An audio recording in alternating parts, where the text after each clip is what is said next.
तो हेलो है बाद में करेंगे। आज का जो टॉपिक है वो बहुत ही इंपॉर्टेंट है। उससे पहले ये बोलना चाहूंगा कि जो आज का लेक्चर जो लोग पहली बार देख रहे होंगे वो पहले वाला लेक्चर देख के आएंगे, क्योंकि उसमें कुछ चीजें ऐसी पढ़ाई गई जो आज यहाँ पे यूज होंगी। ठीक है, तो आज का जो टॉपिक है वो है packing fraction and packing efficiency. ठीक है, पैकिंग एफिशिएंसी या पैकिंग फ्रैक्शन या पैकिंग फ्रैक्शन या पैकिंग एफिशिएंसी। तो चलिए स्टार्ट करते हैं without any time waste. Start करते हैं आज का लेक्चर पैकिंग एफिशिएंसी और पैकिंग फ्रैक्शन। पैकिंग एफिशिएंसी और पैकिंग फ्रैक्शन का मतलब क्या है? जैसे मान लीजिए कि कोई एक भट्टे का मालिक है। भट्टा मतलब जहाँ पे ईटा बनता है, जिस ईटे से हमारा घर बना हुआ है, उसी जहाँ ईटा बनता है उस एरिया को क्या कहते हैं? भट्टा। आप लोग बहुत लोग देखे भी होंगे। तो जैसे मान लीजिए उस भट्टे का कोई मालिक है और उसको अपने ट्रैक्टर ट्रॉली पे ईटा लदवाना है, तो उसने सेम वॉल्यूम का, सेम एरिया का जो ट्रॉली होता है जिसमें ईटा रखाता है, वो दो मजदूरों को दिया और कहा कि इसमें ईटा क्या करना है? भरो। ठीक है, दोनों मजदूरों ने ईटा अपने अपने हिसाब से जैसे भी अरेंज करके उन्होंने ईटा को सजाया। तो देखा गया कि एक मजदूर ने, कि मान लेते हैं कि एक ट्रॉली में 1500 ईंटें सजाए और दूसरा मजदूर वहीं पे सेम एरिया वाले ही ट्रैक्टर पे उसने 2000 ईंटें को क्या कर दिया? सजा दिया। तो 2000, एक मजदूर वहीं पे उसी सेम एरिया में 1500 ईंटें सजा रहा है और वही उसी सेम वॉल्यूम का एक ट्रॉली है, उसमें दूसरा मजदूर जो है वो 2000 ईंटें अगर सजा दे रहा है उसी एरिया में, तो मतलब जो 2000 ईंटा वाला जो मजदूर है उसकी एफिशिएंसी क्या है? अच्छी है। मतलब उसको अरेंज करने का जो तरीका उसका क्या है? बहुत अच्छा है, बहुत ही एक्यूरेट है। उसकी जो कार्य कुशलता है, निपुणता है उस काम को करने में, वो ज्यादा अच्छी है कंपेरिजन टू जो 1500 ही ईटा लाद पाया। ठीक है, अगर सेम एरिया किसी भी चीज को मिला है और कोई उसमें 2000 ईंटें रख दे रहा है और कोई 1500 ईंटा रख रहा है, तो नॉर्मल सी बात है जो ज्यादा ईंटा रख रहा है उसकी कार्य कुशलता, उसकी एफिशिएंसी क्या है? अच्छी है। जैसे मान लीजिए हम लोग दो दोस्त हैं, हम लोग को एक एक बॉक्स दिया गया और उसमें कहा गया कि बॉल को क्या करिए? फिट करिए। ठीक है, स्फेरिकल बॉल है, एटम है और उसमें फिट करना स्टार्ट किए, रखिए जैसे मन करे वैसे रखिए। तो देखा गया कि एक दोस्त ने, मान लेते हैं कि 100 बॉल को अरेंज कर दिया उस गिवन वॉल्यूम में, गिवन एरिया में, और दूसरा जो है वो 60 या 70 ही अरेंज कर पाया। तो नॉर्मल सी बात है जो 100 जिसने अरेंज कर दिया उसमें उसने बहुत ही सिस्टमेटिक तरीके से उसको सजाया होगा, जिसमें उस कार्टून का जो उसमें जो भी बक्से में फिल करने के लिए दिया गया था उसके एरिया को बहुत ही अच्छे से यूज किया। मतलब उस बॉक्स में एम्प्टी स्पेस उन्होंने बहुत कम छोड़े और सारे स्पेस को क्या किया? फिल किया। और वही जो 60-70 ही बॉल उसमें फिट कर पाया, उसने बहुत ही एम्प्टी स्पेस ज्यादा छोड़े और ईंटें कम फिट किए या बॉल कम फिट किया। ठीक है, तो पैकिंग फ्रैक्शन और पैकिंग एफिशिएंसी का मतलब यही है कि कितने अच्छे से, कितने एफिशिएंट तरीके से आप किसी भी गिवन वॉल्यूम में अपने एटम, आयन या मॉलिक्यूल्स को क्या कर रहे हैं? सजा रहे हैं। ठीक है, अब पैकिंग फ्रैक्शन और पैकिंग एफिशिएंसी में थोड़ा सा डिफरेंस होता है। पैकिंग फ्रैक्शन जो हम निकालते हैं हमेशा फ्रैक्शन 1 के रिस्पेक्ट में निकालते हैं, और पैकिंग एफिशिएंसी जो निकलती है वो 100 के रिस्पेक्ट, मतलब परसेंटेज आप कह सकते हैं। परसेंटेज को ही, परसेंटेज के जब टर्म्स में निकलेगा उसको पैकिंग एफिशिएंसी बोलते हैं, और जब 1 के रिस्पेक्ट में निकलेगा तो उसको क्या बोलते हैं? पैकिंग फ्रैक्शन बोलते हैं। ठीक है, तो यहाँ सब चीजें क्लियर हो गई कि पैकिंग एफिशिएंसी का मतलब क्या है। किसी भी गिवन वॉल्यूम आपको दिया गया, किसी भी गिवन वॉल्यूम का कोई भी सामान आपको एक बक्सा दिया गया, उस बक्से में आपको कहा गया कुछ भी भरने का, तो आप उस गिवन एरिया को इतने अच्छे तरीके से उसमें कोई चीज सामान रखिए कि जो एम्प्टी स्पेस, जो खाली स्थान है वो बहुत कम बचे और ज्यादा से ज्यादा आप एरिया में सामान क्या कर सकते हैं? रख सकते हैं। जितना ज्यादा एरिया में आप सामान रखेंगे आपकी पैकिंग एफिशिएंसी उतनी अच्छी होगी, और जितना कम एरिया आप कवर कर पाएंगे उसकी पैकिंग एफिशिएंसी उतनी क्या होगी? खराब होगी। ठीक है, तो यहाँ पे चीजें क्लियर होती हैं। अब थोड़ा सा और लेक्चर को आगे बढ़ाते हैं, इसको और अच्छे तरीके से समझते हैं। जैसे मान लीजिए आपको एक गिवन एरिया का, गिवन वॉल्यूम का एक बॉक्स मिला और इसमें कहा गया आपको कि आप इसमें एटम्स को क्या करिए? अरेंज करिए, एटम, आयन या मॉलिक्यूल्स या ईटा पत्थर कुछ भी क्या करिए इसमें भरिए। आपने वही स्पेस मतलब नॉर्मल तरीका अप्लाई किया। हम जो भी जानते हैं, हम एटम जो भी लेंगे वो स्फेरिकल शेप का लेंगे। तो ठीक है, उन्होंने एटम हमने क्या किया? ऐसे सजाना शुरू कर दिया। तो ऐसे मुझे मिलता तो मैं ऐसे आराम से सजाता और ज्यादा से ज्यादा स्पेस ऑक्युपाई करने का कोशिश करता और एम्प्टी स्पेस बहुत ही ज्यादा कम छूटे इस बॉक्स में। ठीक है, तो मान लीजिए ये एक रेगुलर अरेंजमेंट हम लोगों ने किया। वैसे तो रखना सेम साइज का है, फिर भी इस बॉक्स में आप देख रहे हैं कि कुछ खाली जगह जो है वो छूट गई है। जैसे ये जब जितना भी ग्रीन मार्कर से एरिया दिखाया जा रहा है वो एरिया क्या है, अभी एम्प्टी है, मतलब इतने जगह को मैंने ऑक्यूपाई नहीं कर पाया, इतनी जगह मेरी क्या रह गई है, इस बॉक्स में खाली रह गई। तो मेरी जो पैकिंग एफिशिएंसी होगी वो थोड़ी सी कम अच्छी होगी। अगर इससे ज्यादा कोई बॉल इसमें अरेंज कर दे रहा है तो उसकी पैकिंग एफिशिएंसी ज्यादा होगी और मेरी पैकिंग एफिशिएंसी क्या होगी, कम होगी। अगर इसी बॉक्स में मैंने 100 बॉल को अरेंज किया, ठीक है, इसी बॉक्स में मैंने 100 बॉल को अरेंज किया, तो मान लेते हैं मैं 100 किया और मेरा दोस्त वो 120 बॉल रख दे रहा है सेम ही एरिया में, सेम ही वॉल्यूम में, तो उसकी पैकिंग एफिशिएंसी अच्छी हो जाएगी और मेरी पैकिंग एफिशिएंसी क्या हो जाएगी, खराब हो जाएगी। आप लड्डू लेने जाए, मिठाई लेने जाए, तो देखिए आप वो छोटे से ही बॉक्स में खूब अच्छे तरीके से क्या कर रख देते हैं, मिठाई को सजा देते हैं, छोटे से ही बॉक्स में खूब ज्यादा मिठाई रख देते हैं। अगर आप ऑटो में ट्रेवल किए होंगे, ऑटो या प्राइवेट सरकारी बसों में, तो देखिए जगह बहुत कम रहती है ऑटो में। अगर 3 इधर बैठा है, 3 उधर बैठा है, 6 लोग आराम से बैठ सकते हैं, लेकिन 4, 8, 5 करके वो क्या करते हैं, उनकी पैकिंग एफिशिएंसी इतनी अच्छी है कि वो एक ही ऑटो में 10, 15 लोग को क्या कर देते हैं, हटा देते हैं। और कुछ ऑटो वाले हैं जो 6, 7 लोग को हटा देते हैं, तो उनकी पैकिंग एफिशिएंसी खराब हुई, और जो 12, 13 लोग को बैठाते हैं उनकी पैकिंग एफिशिएंसी क्या हुई, अच्छी हुई। अब देखिए यहाँ पे बॉल रखे हैं, लेकिन फिर भी कुछ स्पेस क्या हो गए, छूट गए हैं, तो ये है उसका एम्प्टी स्पेस, इतना एम्प्टी रह गया, और ये जो बॉल रखी है उतना हमने क्या कर लिया, एरिया को कवर कर लिया। तो इतनी चीजें समझ में आ गई कि पैकिंग का मतलब क्या है, पैकिंग एफिशिएंसी का मतलब क्या है। पैकिंग फ्रैक्शन 1 के रिस्पेक्ट में निकलता है और पैकिंग एफिशिएंसी 100 के रिस्पेक्ट में निकलती है।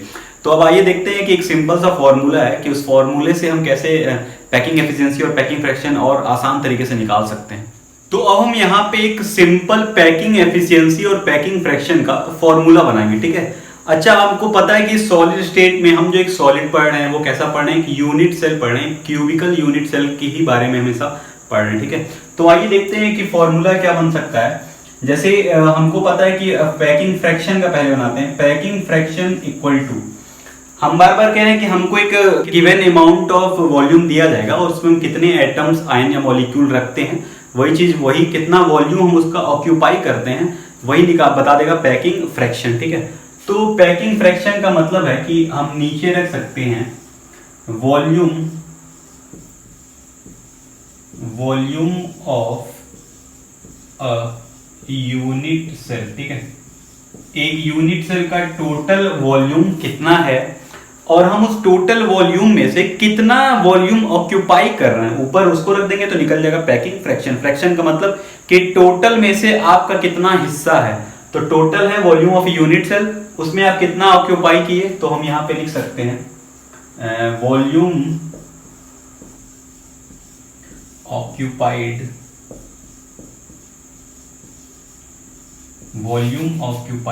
बाय द एटम, ठीक है। तो पैकिंग फ्रैक्शन का एक फॉर्मूला मिल गया कि volume occupied by the atom divided by volume of a unit cell. इतना चीज आपको क्रिस्टल क्लियर होगा।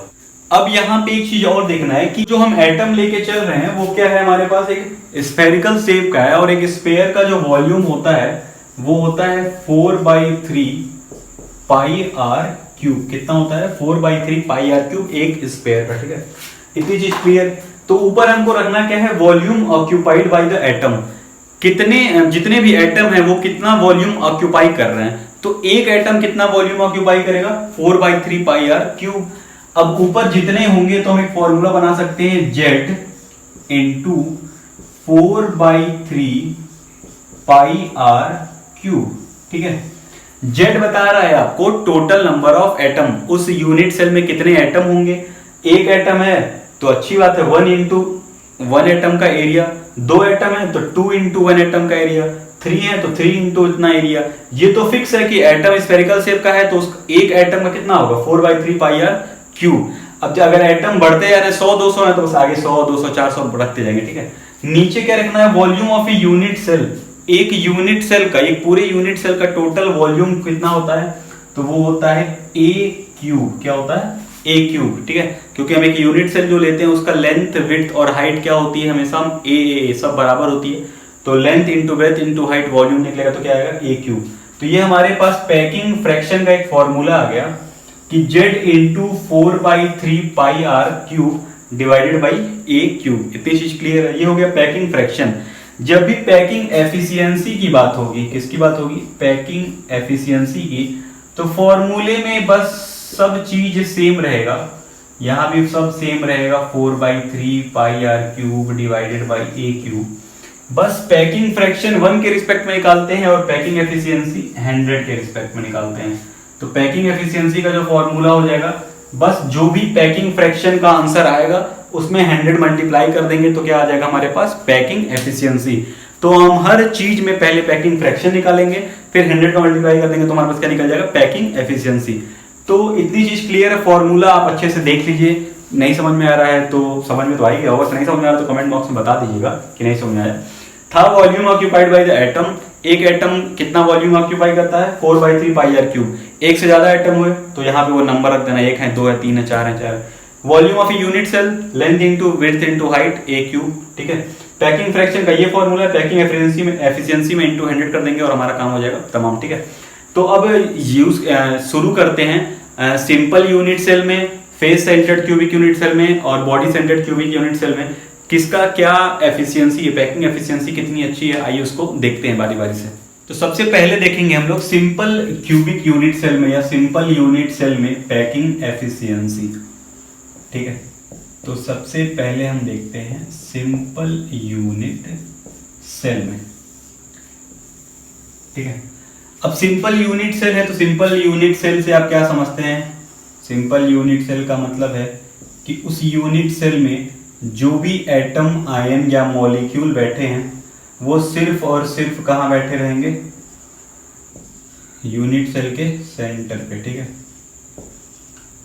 एक सिंपल यूनिट सेल है। ठीक है, इतनी चीज क्लियर है। अब सीधे काम शुरू करते हैं, फॉर्मूला रखते हैं पैकिंग फ्रैक्शन का। पैकिंग फ्रैक्शन इक्वल टू होता है Z into 4/3 pi are cube divided by A cube. ठीक है, अब सिंपल यूनिट सेल में आप जानते हैं Z मतलब टोटल नंबर ऑफ एटम्स कितने होते हैं, तो आपको दिखेगा कि हर कॉर्नर पे कितने एटम, मतलब हर कॉर्नर पे मिला दे तो 8 कॉर्नर है तो कितने एटम होंगे, 8 एटम होंगे। बट उस यूनिट सेल में वो पार्टिसिपेट कितना करते हैं, अपना 1/8। तो अगर टोटल एटम निकाले तो 8 एटम है और कितना पार्टिसिपेट कर रहे हैं, 1/8, मतलब 8 इंटू 1/8 करेंगे तो इक्वल टू कितना एटम आया, 1। तो यहाँ पे Z की जगह हम क्या ले सकते हैं, 1 into 4/3 pi are cube divided by A cube. अब इस प्रीवियस लेक्चर का यहाँ पे हेल्प है, प्रीवियस लेक्चर में बताया गया था कि एज लेंथ और रेडियस में क्या रिलेशनशिप होता है। तो वहां पे सिंपल यूनिट सेल के लिए एज लेंथ और रेडियस में जो रिलेशन निकल के आया था वो ये था कि A इक्वल टू होता है 2R, एक एज लेंथ इक्वल टू होता है 2 इंटू आर। ठीक है, तो यहां पे A की जगह हम क्या लिख सकते हैं, 2R, तो लिखेंगे 2R का होल क्यूब। ठीक है, अब इस क्वेश्चन को यहां पे अगर आगे सॉल्व करें तो ये हो जाएगा 4/3 pi are cube divided by हमारा है क्या, 2R का होल क्यूब, मतलब 8R क्यूब। अब यहां से आप देखिएगा R क्यूब से R क्यूब क्या हो गया, कैंसिल हो गया। ये ऊपर जाएगा मल्टीप्लाई होगा तो आएगा ऊपर बचा पाई और नीचे आएगा पाई/6। ठीक है, पाई/6 मतलब 3.14 डिवाइडेड बाई 6, तो ये आता है आपका लगभग आएगा 0.52। कितना आता है, 0.52। तो आपका जो पैकिंग फ्रैक्शन आ गया वो कितना आ गया, 0.52। अगर इसी में पैकिंग एफिशिएंसी की बात हो जाएगी तो हम क्या कर सकते हैं, 0.52 इंटू क्या कर देंगे 100, तो ये आ जाएगा 52%। ठीक है, तो पैकिंग एफिशिएंसी जो है वो कितनी है, 52% है और पैकिंग फ्रैक्शन जो है वो कितना है, 0.52। कहीं कहीं और भी होता है 0.52 के आगे भी डिजिट है, बट हम 2 ही डिजिट तक ले रहे हैं। ठीक है, 0.524 ऐसे कुछ रहता है तो आता है पैकिंग एफिशिएंसी 52.4, बट आप 52% भी लिखेंगे तो भी ठीक है। ठीक है, इतनी चीज क्लियर है। तो सिंपल यूनिट सेल के लिए जो पैकिंग एफिशिएंसी आती है वो कितनी आती है, 52%। सिंपल यूनिट सेल के लिए आपको क्लियर है, इसका स्क्रीनशॉट ले लीजिए और लिखते भी रहिए वीडियो को पॉज कर करके। अब देखते हैं नेक्स्ट फेस सेंटर्ड में, face centred cubic unit cell, FCC के देखते हैं। तो एफसीसी का मतलब है सिंपल, एक यूनिट सेल में अब जो एटम्स आयन या मॉलिक्यूल हैं वो कॉर्नर के साथ साथ उसके छहों फेसों पर भी बैठे हुए हैं। मतलब ऐसे कॉर्नर पे तो बैठे ही बैठे हैं, ठीक है, और 6 फेस मतलब ये अप डाउन लेफ्ट राइट पीछे और ये हो गया मान लीजिए आगे, तो 6 फेस पे भी बैठे हैं। तो आइए इसके लिए भी देखते हैं पैकिंग फ्रैक्शन और पैकिंग एफिशिएंसी क्या होगी, ठीक है। तो स्टार्ट करते हैं पैकिंग फ्रैक्शन से। तो पैकिंग फ्रैक्शन का फॉर्मूला है Z into 4/3 pi are cube divided by A cube. अब आपको अगर सॉलिड स्टेट आप शुरू से ये वीडियो देख रहे हैं मेरी, तो आपको पता होगा कि एफसीसी में face centred cubic unit cell में कितने टोटल एटम होते हैं। तो आपको पता है कि जेड की वैल्यू यहाँ पे क्या हो जाएगी 4, ठीक है। Face centred cubic unit cell में एक यूनिट सेल में टोटल एटम कितने पार्टिसिपेट करते हैं, 4 पार्टिसिपेट करते हैं। तो जेड की वैल्यू हो गई 4 into 4/3 pi are cube divided by A cube. अब एफसीसी के लिए ए और आर के बीच में रिलेशनशिप क्या है, तो वो होता है यहां पे लिख दे रहे हैं, वो है r equal to under root 2a/4। तो a इक्वल टू आता है 4r/√2, ठीक है। ये है relationship r equal to under root 2a/4 या a इक्वल टू 4r/√2। तो यहां पे हम लिख सकते हैं a क्यूब की जगह 4r/√2 का होल क्यूब, ठीक है। इतनी चीज क्लियर है। अब इसको अगर हम यहां पे सॉल्व करें तो ये आएगा 4। अब देखिए मैं करने क्या जा रहा हूं, ये √2 चला जाएगा ऊपर मल्टीप्लाई होगा और ये 4r कहां जाएगा, यहां मल्टीप्लाई हो जाएगा। और कितनी कितनी बार करना है, 3 बार करना है। तो ऊपर जो मल्टीप्लाई हुआ 4 into 4 into pi into r cube. अब ये नीचे वाला √2 कितनी बार मल्टीप्लाई करना है, 3 बार। तो आया √2 इंटू √2 इंटू √2, ठीक है, डिवाइडेड बाई ये 4r कहां चला गया, यहां, मतलब 3 इंटू 3 बार 4r, 3 इंटू 4 इंटू 4 इंटू 4 और r 3 बार करेंगे तो r क्यूब हो जाएगा, ठीक है। तो यहां से देखिए r क्यूब कट गया, 4 4 4 4 कट गया, ठीक है। अच्छा √2 इंटू √2 इतने को हम क्या लिख सकते हैं, 2, ठीक है। √2 इंटू √2 तो 2 बन जाए 2 और यहां से एक और 4 क्या हो गया, कट गया। अच्छा इसे 2 को हम क्या लिख सकते हैं, √2 इंटू √2, एक रूट से एक रूट यहां कट गया। ऊपर सिर्फ बचा हमारे ख्याल से पाई और नीचे बचा 3√2, नीचे बचा 3√2। पाई का मतलब है 3.14, नीचे 3 इंटू √2 का मतलब क्या होता है 1.41। इसको आप सॉल्व करेंगे तो ये आता है 0.74, ठीक है। पैकिंग फ्रैक्शन जो आपको आएगा वो कितना आएगा, 0.74। और इसका अगर पैकिंग एफिशिएंसी निकाल दें तो मतलब 0.74 इंटू 100 कर देंगे तो आया 74% इसकी पैकिंग एफिशिएंसी है और 0.74 क्या है, इसका पैकिंग फ्रैक्शन है, ठीक है। तो इतनी चीज क्लियर है। बहुत गर्मी है, ठीक है, गर्मी कम है, फैन एसी कूलर सब बंद करना पड़ा, आवाज क्योंकि बहुत ज्यादा आती है, ठीक है। तो पैकिंग एफिशिएंसी का मतलब आप समझिए 74% आया है और पैकिंग फ्रैक्शन कितना है 0.74। तो इतनी चीज क्लियर है, ठीक है। सिंपल यूनिट सेल के लिए पैकिंग एफिशिएंसी कितनी थी, 52% थी और एफसीसी के लिए कितनी है 74%। अब नेक्स्ट देखते हैं बॉडी सेंटर्ड। ये सब चीजें याद रहेंगी तो ही होगा, वैसे डेरिवेशन आता नहीं है बट आपको हो सकता आ सकता कुछ भी हो सकता सीबीएसई। तो चलिए आगे बढ़ते हैं, बीसीसी देखते हैं। लास्ट हमारा बीसीसी है body centred cubic unit cell में, ठीक है। तो सीधे स्टार्ट करते हैं। बॉडी सेंटर्ड का मतलब आप जानते हैं कि कॉर्नर पे तो एटम होंगे ही, एक बॉडी में भी होगा। और बॉडी सेंटर्ड में जो टोटल नंबर ऑफ एटम्स आते हैं वो कितने आते हैं, एक टोटल बॉडी में जो बीच में होता है और 8 कॉर्नर का एक मिला के, मतलब टोटल कितने आते हैं 2। तो जेड की वैल्यू कितनी होगी 2। तो पैकिंग फ्रैक्शन फॉर्मूला आप खुद अपने मन में गुनगुना रहे होंगे, z into 4/3 pi are cube divided by A cube. Z की वैल्यू आती है यहाँ पे 2 आती है बॉडी सेंटर्ड में, 2 इंटू 4/3 पाई आर क्यूब। अब देखिए ए, अब बॉडी सेंटर्ड में ए और आर का जो रिलेशन होता है वो आर इक्वल टू होता है √3a/4। तो a इक्वल टू हो गया 4r/√3। ठीक है, तो a की जगह लिख सकते हैं 4r/√3 इंटू क्या हो गया उसका क्यूब। इसको सॉल्व करें तो आएगा 2 × 4 × पाई × r क्यूब। और अब √3 3 बार मल्टीप्लाई करना है ऊपर, तो √3 × √3 डिवाइडेड बाई 4r 3 बार और इंटू 3, मतलब 3 × 4 × 4 × 4 × r क्यूब। r क्यूब से r क्यूब कटा, √3 × √3 कट गया, सिर्फ किससे इंटू करेंगे तो ये 3 आएगा, 3 से 3 कट गया। ठीक है, एक 4 से एक 4 कट गया, एक अभी और कटेगा, 2 1 2 2 2 4। ठीक है, तो ऊपर आपका बचा पाई √3 डिवाइडेड बाई नीचे 4 2 8।